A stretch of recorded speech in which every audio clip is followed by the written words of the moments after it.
اور جس کے اوپر حکمت بھی، جس کی حکمت بھی کامل ہے. باقی تو ہر مخلوق میں سے ہر ایک کا علم ناقص رہے گا. العلیم، کوئی علم کا جاننے والا تو کوئی نہیں. الحکیم، کوئی حکمت وہ تو تیرے ہی پاس ہے. قال یا آدم انبئهم باسمائهم، اللہ نے فرمایا کہ آدم ان کو بتاؤ ان کے نام. فلما انباهم باسمائهم، تو جب انہوں نے بتا دیے ان کو، فرشتوں کو، ان کے نام. قال علم اقل لكم اني اعلم غیب السماوات والارض، تو اللہ نے فرمایا کہ میں نے کہا نہیں تھا کہ میں جانتا ہوں آسمانوں اور زمین کی تمام غائب چیزوں کو جو تمہاری نگاہوں سے بھی اوجھل ہے. غیب میں ہر شے کا جاننے والا ہوں. وَأَعْلَمُ مَا تُبْدُونَ وَمَا كُنتُمْ تَكْتُمُونَ، اور میں جانتا ہوں کہ جو تم ظاہر کر رہے تھے، جو تم چھپا رہے تھے. چھپانے میں محسوس ہوتا ہے کہ ان کی خواہش یہ تھی کہ خلافت ہمیں ملے. ہم خدام ادب ہیں، ہر وقت تسبیح و تحمید اور تقدیس میں مصروف ہیں. جو حکم ملتا ہے بجا لاتے ہیں. تو یہ خلافت کسی اور مخلوق کو کیوں ملے؟ یہاں صرف یہ اور بتا دوں کہ یہ چونکہ ابھی تیسری مخلوق کا ذکر بھی بعد میں آئے گا. 3 صاحب تشخص مخلوقات ہیں اللہ کی. صاحب تشخص، صاحب شعور، جن میں میں کا شعور ہے. انا، میں. ایک ملائکہ ہے، ان کی تخلیق نور سے ہوئی ہے. ایک انسان ہے جن کی تخلیق جارے سے ہوئی ہے. ایک جنات ہیں جن کی تخلیق آگ سے ہوئی ہے. باقی حیوانات ہیں، ان میں شعور تو ہے، خود شعور ہی نہیں ہے. Self consciousness, world of difference between consciousness and self consciousness. انسان جب دیکھتا ہے تو اس کو یہ بھی معلوم ہے میں دیکھ رہا ہوں. کتا بلا دیکھتا ہے، اسے یہ اندازہ نہیں ہوتا کہ میں دیکھ رہا ہوں. دیکھنے کا ایک نتیجہ ہے جو نکل آتا ہے، لیکن میں کا وجود نہیں ہے. یہ انا، سیلف، ایگو، یہ انسان میں ہے. جنات میں ہے، شعور میں، اور فرشتوں میں. ایک نوری مخلوق، ایک ناری مخلوق، ایک زمین کے اس کرسٹ میں. یہ جو مٹی اور جارے سے، مٹی کا پانی کا جو ملبودہ ہے جارے کی شکل میں، اس سے بنا ہے. قال يا آدم انبئهم بأسمائهم فلما أنبأهم بأسمائهم قال ألم أقل لكم إني أعلم غيب السماوات والأرض وأعلم ما تبدون وما كنتم تكتمون وإذ قلنا للملائكة اسجدوا لآدم فسجدوا إلا إبليس. اور یاد کرو جب کہ ہم نے کہا فرشتوں سے سجدہ کرو سب کے سب آدم کو، جم جاؤ آدم کے سامنے. فسجدوا، ان سب نے سجدہ کیا، الا ابلیس، سوائے ابلیس کے. پہلی بات تو یہ سمجھیے کہ تمام ملائکہ کے سجدے کی ضرورت کیا تھی.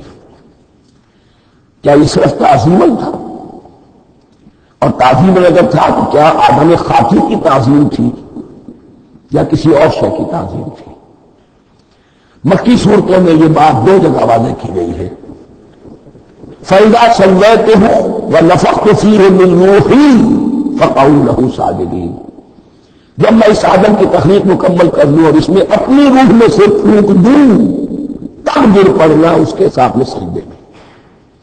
تعظیم اگر ہے تو آدم خاکی کی نہیں ہے، اس کے اندر جو ڈیوائن ایلیمنٹ ہے، جو ڈیوائن سپارک ہے، جو روح ربانی ہے، میری روح، اس کی ہے. اور نمبر 2، اس کی حکمت کیا ہے، علت کیا ہے، غرض و غائب کیا ہے؟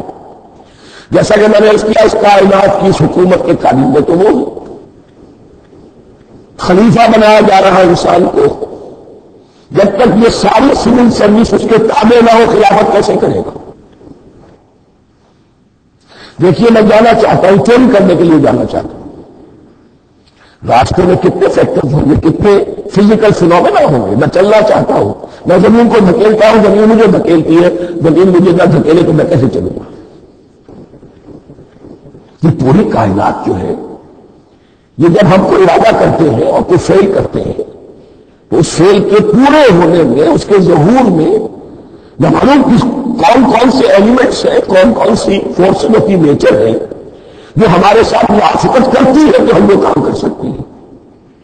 اور ان سب پر فرشتے معمور ہیں، ہر ایک کی اپنی ڈومین ہے. اگر وہ تابع نہ ہو تو خلافت کی کوئی معنی نہیں. خلافت دی گئی ہے، یہ ادھر جانا چاہتا ہے جانے دو، یہ نماز کے لیے مسجد میں جانا چاہتا ہے جانے دو، یہ چوری کے لیے نکلا ہے نکلنے دو. اس لیے کہ اس کو جو اختیار دیا گیا ہے، اس کے اختیار کے استعمال میں یہ تمام جو قوتیں ہیں وہ اس کے ساتھ موافقت کرتی ہے، تب اس کا کوئی ارادہ وہ اچھا ہو یا برا وہ پایہ تکمیل کو پہنچ سکتا ہے. یہ گویا کہ سبارڈینیشن اس کے لیے سمبل کہ تمام فرشتوں کو جھکا دیا گیا. البتہ اس آیت میں ایک مغالطہ پیدا ہوتا ہے، الا ابلیس، سوائے ابلیس کے. مغالطہ یہ پیدا ہوتا ہے کہ شاید وہ بھی فرشتہ تھا، اس لیے کہ حکم تو فرشتوں کو دیا گیا تھا. پھر نوٹ کیجئے اس سے پہلے، بہت پہلے سورہ کہف نازل ہو چکی ہے، اور سورہ کہف میں فرما دیا گیا ہے کان من الجن ففسق عن امر ربی، وہ جن تھا بس اس نے سرکشی کی اپنے رب کے حکم سے. فرشتے کی شان یہ نہیں ہے، وہ اللہ کے کسی حکم کی سرتابی نہیں کرتا. لا یعصون اللہ ما امرهم ویفعلون ما یؤمرون، وہ اللہ کے کسی حکم کی نافرمانی نہیں کرتے اور جو حکم ملتا ہے بجا لاتے. یہ جنات کے اندر اختیار تھا، جیسے اختیار انسانوں کو دیا گیا ہے. جنات میں نیک بھی ہے، بد بھی ہے، اعلیٰ بھی ہے، ادنا بھی ہے، جیسے انسانوں میں. لیکن یہ عزازیل جو جن تھا علم اور عبادت دونوں کے اعتبار سے بہت بلند ہو گیا تھا، اور یہ فرشتوں کا یہ سمجھیے کہ ہم نشین فرشتوں کے ساتھ اس طور سے شامل. جیسے بہت سے انسان بھی اگر اپنی بندگی میں، زہد میں، عبادت میں، نیکی میں ترقی کریں تو ان کا ملائے اعلیٰ کے ساتھ، عالم ارواح کے ساتھ، عالم ملائکہ کے ساتھ انلاب کا قائم ہوتا ہے. اسی طریقے سے وہ جو عزازیل تھا جن ہونے کے باوجود اپنی نیکی، عبادت، پارسائی اور اپنے علم میں فرشتوں سے بہت آگے تھا. اس لیے معلم الملکوت کی شکل اختیار کر چکا تھا. اس کو اپنی زور تھا. یہ بات جیسے کہ میں نے عرض کیا 7 مرتبہ قرآن میں یہ بات آئی ہے، قصہ ابلیس و آدم، کہ فرشتوں کو حکم ہوا کہ سجدہ کرو، سب جھک گئے، ابلیس نے سجدے سے انکار کر 7 مرتبہ. یہ 7ویں مرتبہ ہے جو ہم پڑھ رہے ہیں. مصحف میں پہلی مرتبہ آ رہا ہے، ترتیب نزول میں 7ویں مرتبہ آ رہا ہے. یہ آدم و ابلیس کا قصہ اس سے آگے سورہ اعراف میں آئے گا، پھر سورہ حجر میں آئے گا، سورہ بنی اسرائیل میں آئے گا، سورہ کہف میں آئے گا، سورہ طٰہٰ میں آئے گا، سورہ صاد میں آئے گا. 6 مرتبہ مکی قرآن میں 1 مرتبہ یہاں. تو یہاں اشارہ نہیں کیا، اس لیے مغالطہ ہو سکتا ہے. لیکن یہ کہ سورہ کہف میں آپ کو بتا چکا ہوں، کان من الجن ففسق عن امر ربی، اس نے اپنے رب کے حکم سے سرتابی. ابلیس اس کا صفاتی نام ہے اب، اس لیے کہ اب لفظ ابلیسوں کے معنی ہوتے ہیں مایوس ہو جانا. یہ اللہ کی رحمت سے بالکل مایوس ہے، اور مایوس جو ہو جائے وہ شیطان ہو جاتا ہے. اب میرا تو چھٹکارا نہیں ہے، جتنوں کو برباد کر سکوں کرو. میری تو آنکھیں خراب ہو چکی ہیں، جتنوں کو اپنے ساتھ ہم کو ملے گا سلم تم کو ملے بھی لیں گے. اب وہ شیطان اس معنی میں کہ انسان کی عدالت اس کی گھٹی میں پڑ گئی.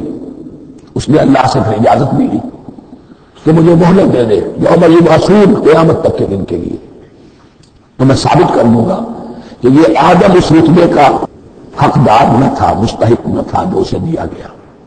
انا خیر منہ، میں اس سے بہتر ہوں.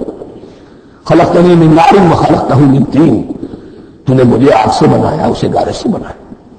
لیکن یہ تکبر ہے در حقیقت کہ جس نے اسے راندہ درگاہ حق کر دیا. وَإِذْ الْمَلَائِكَةُ اسْجُدُوا لِآدَمَ فَسَجَدُوا إِلَّا إِبْلِيسَ أَبَىٰ وَاسْتَكْبَرَ، ابا اس نے انکار کیا، واستكبر اور تکبر کیا، استکبار کیا. وَكَانَ مِنَ الْكَافِرِينَ. کانا عربی زبان میں 2 طرح کا ہوتا ہے، تامہ، ناقصہ.